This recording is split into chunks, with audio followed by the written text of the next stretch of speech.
മലപ്പുറം ചട്ടിപ്പറമ്പിൽ വീട്ടിലെ പ്രസവത്തിനിടെ യുവതി മരിച്ച സംഭവത്തിൽ ഭർത്താവ് സിറാജുദ്ദീന്റെ അറസ്റ്റ് രേഖപ്പെടുത്തി. ആദ്യം 2 പ്രസവം ആശുപത്രിയിലും 3 പ്രസവം വീട്ടിൽ നടത്തിയെന്നുമാണ് പ്രതിയുടെ മൊഴി. സഹായം ചെയ്തവരിലേക്കും അന്വേഷണം നടക്കും. പ്രതിക്ക് ക്രിമിനൽ റെക്കോർഡ് ഇല്ലെന്നും മലപ്പുറം SP R വിശ്വനാഥ് പറഞ്ഞു. കാര്യങ്ങളിൽ കൂടുതലായിട്ടുള്ള താല്പര്യങ്ങളൊക്കെ ഉള്ള ആളാണ് അയാൾ. അത്തരത്തിലുള്ള റീസൺസാണ് അതിന് പ്രൈമറിലി പറയുന്നത്. അത് ആ ഒരു കാഴ്ചപ്പാടോടുകൂടിയാണ് ഇതിന് മുന്നത്തെ 2 ചെയ്തു. അതിൻ്റെ അടിസ്ഥാനത്തിലാണ് 3ാമത്തേതും ചെയ്തത് എന്നുള്ളതാണ് പറയുന്നത്. മരണപ്പെട്ട ലേഡി അവരുടെ ഫാമിലിയുടെ എല്ലാവരുടെയും സ്റ്റേറ്റ്മെൻറ്റ്സ് വിശദമായിട്ട് രേഖപ്പെടുത്തേണ്ടതുണ്ട്. അവരിതിന് സപ്പോർട്ടിംഗ് ആയിരുന്നു എന്നുള്ളതാണ്. ഇപ്പോൾ മനസ്സിലാവുന്നത് ഹസ്ബൻഡിൻ്റെ പ്രേരണ ഇതിനകത്ത് നല്ല രീതിയിലുണ്ടായിരുന്നു എന്നുള്ളതാണ്. സമീർ ബിൻ കരീം വിവരങ്ങൾ നൽകാനുണ്ട്. സമീർ, പോലീസിന്റെ അന്വേഷണത്തിൽ എന്താണ് വ്യക്തമായത്?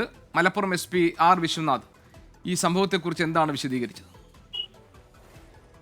നിലവിൽ ഇയാളുടെ അറസ്റ്റ് പോലീസ് രേഖപ്പെടുത്തിയിരിക്കുകയാണ്. നരഹത്യാ കുറ്റം ചുമത്തിയാണ് പ്രതിയുടെ അറസ്റ്റ് പോലീസ് രേഖപ്പെടുത്തിയിരിക്കുന്നത്. ഇയാൾ കുറ്റം പൂർണ്ണമായും സമ്മതിച്ചിട്ടുണ്ട് എന്നുള്ളതാണ്.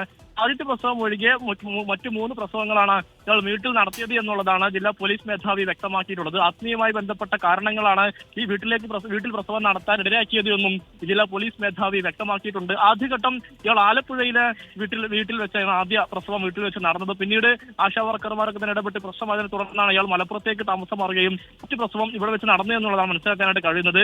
ഒരു ഫാത്തിമ എന്ന് പറയുന്ന ഒരു സ്ത്രീയുടെ സഹായത്തോടു കൂടിയാണ് ഈ പ്രസവം നടന്നത് എന്നുള്ളതും പോലീസിന് നിലവിൽ മനസ്സിലാക്കാൻ കഴിഞ്ഞിട്ടുണ്ട്. നിലവിൽ കേസിൽ സിറാജുദ്ദീൻ മാത്രമാണ് അറസ്റ്റിലാക്കപ്പെട്ടിരിക്കുന്നത്. മറ്റുള്ള കൂടുതൽ പേർക്ക് പങ്കുണ്ടെങ്കിൽ അവരെ കൂടി പ്രതി ചേർക്കാനാണ് നിലവിൽ പോലീസിന്റെ നീക്കമുള്ളത് എന്നുള്ളതാണ് പോലീസ് അറിയിക്കുന്നത്.